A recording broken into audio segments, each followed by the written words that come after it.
Hello বন্ধুরা, crazy tester চ্যানেলে আজ আবার আমি চলে এসেছি আপনাদের কাছে নতুন এক রেসিপি নিয়ে। কাঁচকলার স্যাটে জন্য আমরা নিয়েছি গোটা কয়েক কাঁচকলা, যাকে টুকরো করে নিয়েছি, সেদ্ধ করে আগে থেকে রেখেছি। তার উপর একটু নুন দিয়ে দিলাম,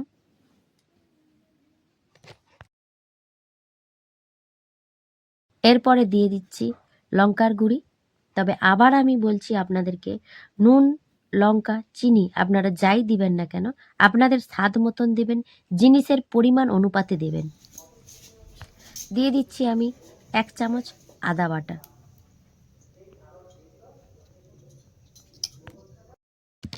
দিয়ে দিচ্ছি অল্প পরিমাণের সাদা তেল,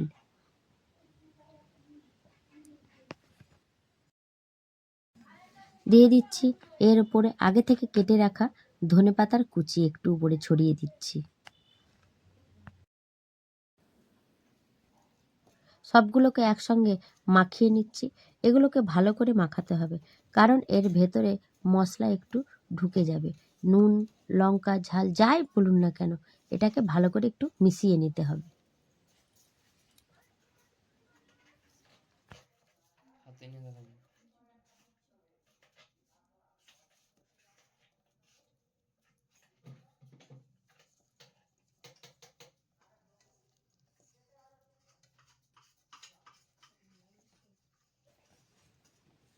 একটা স্টিক নিয়ে নিয়েছি, তার মধ্যে একটা কাঁচকলার টুকরো দিয়ে দিচ্ছি, এরপরে দিচ্ছি ক্যাপসিকামের টুকরো।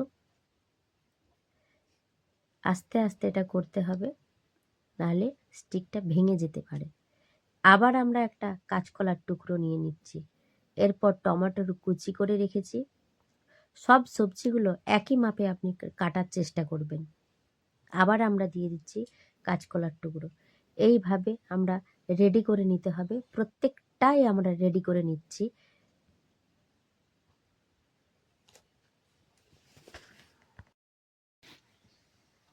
বন্ধুরা, যতক্ষণ আমরা রেডি করে নিচ্ছি ততক্ষণ আপনারা আমার চ্যানেলটিকে সাবস্ক্রাইব করে বেল আইকনে অলে সেট করে নিন এবং লাইক কমেন্ট করে বেশি বেশি করে শেয়ার করে দিন, যাতে আমরা চ্যানেলে নতুন কোনো কিছু রান্নার ভিডিও এলে আপনাদের কাছে পৌঁছে যায়।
কি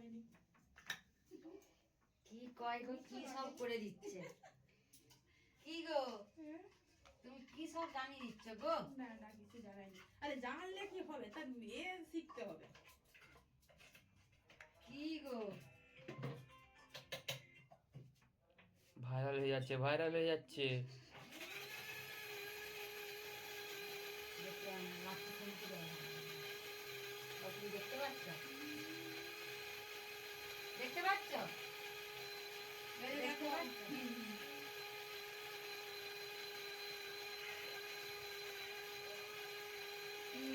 এই নাম কামে লিখছে কাকিমা, নাম কামে লিখছে।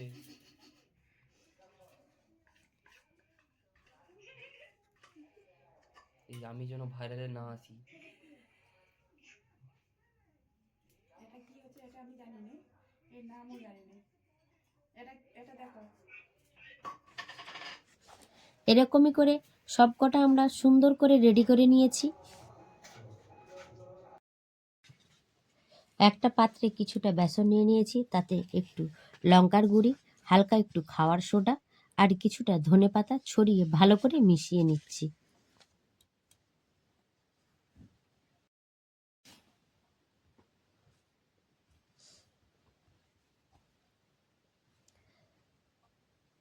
এরপরে আমরা একে একে এটার মধ্যে ডুবিয়ে নিচ্ছি। আস্তে আস্তে করে এর মধ্যে দিয়ে দিতে হবে, চামচে করে নিয়ে আপনারা দেবেন, কারণ এটাতে বেশি তো বেসন লাগে না, ডোবানোর কোনো নেই, তাই চামচে করে নিয়ে নিয়ে দিলে আস্তে আস্তে পুরোটাই ভালো করে মাখানা হয়ে যাবে। এরকম করে আমরা কয়েকটা আগে ডুবিয়ে নেব, তার কারণ একসঙ্গে সবগুলো যদি ডুবিয়ে নিই তাহলে ওর যে ব্যাটারটা গায়ে লাগবে না, নিচে ঝরে যাবে।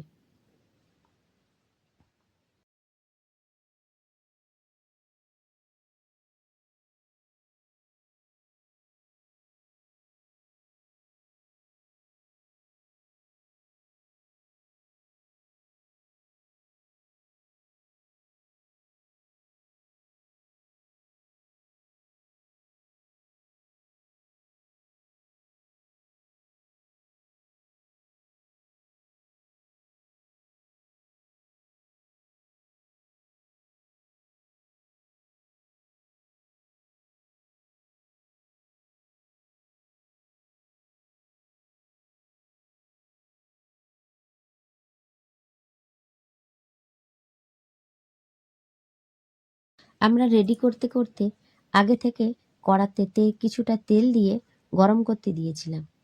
এরপরে আমাদের তেলটা গরম হয়ে গিয়েছে, তাই একটা একটা করে ওর মধ্যে দিয়ে দিচ্ছি।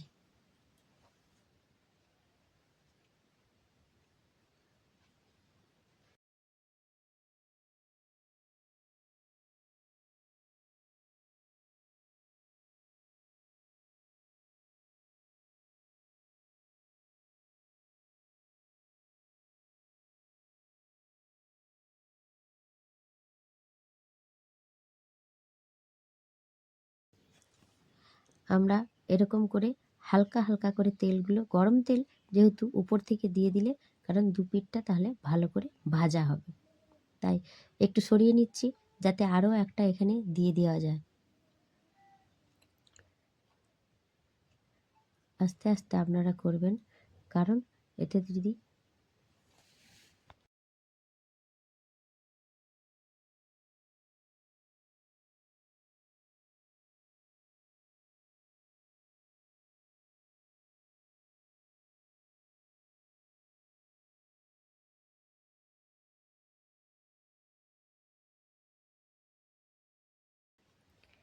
আস্তে আস্তে করে আপনারা এটা করবেন, কারণ গরম তেল তো হাতে ছিটকে যেতে পারে। এরকম করে আপনারা আস্তে আস্তে করে গরম তেলগুলো উপরে দিয়ে দিবেন। আবারও সরিয়ে নিচ্ছি যাতে আরও একটা ওর পাশে দিয়ে দেওয়া যায়। আপনারা 3টে 4টে যেরকম পরিমাণে আপনারা ভাজতে পারেন।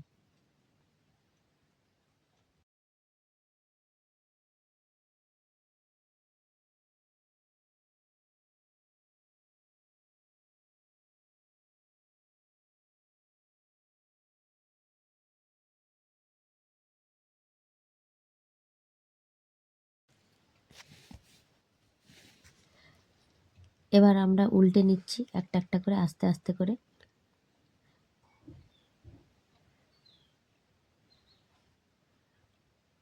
এটা বেশি কড়া কড়া করে ভাজার দরকার নেই। দেখুন ভালোভাবে ভাজা হয়ে গিয়ে এসেছে।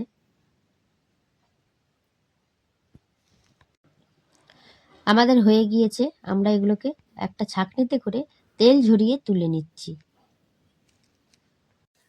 নাবিয়ে আমরা একটা প্লেটে সাজিয়ে নিয়েছি টমেটো কেচাপ দিয়ে। এটা ঠিক সন্ধেবেলা মনে হচ্ছে হালকা হালকা কিছু খেতে ইচ্ছে করছে, তাহলে আপনারা বানিয়ে দেখবেন, কারণ এটা চটজলদি বানানো যায়।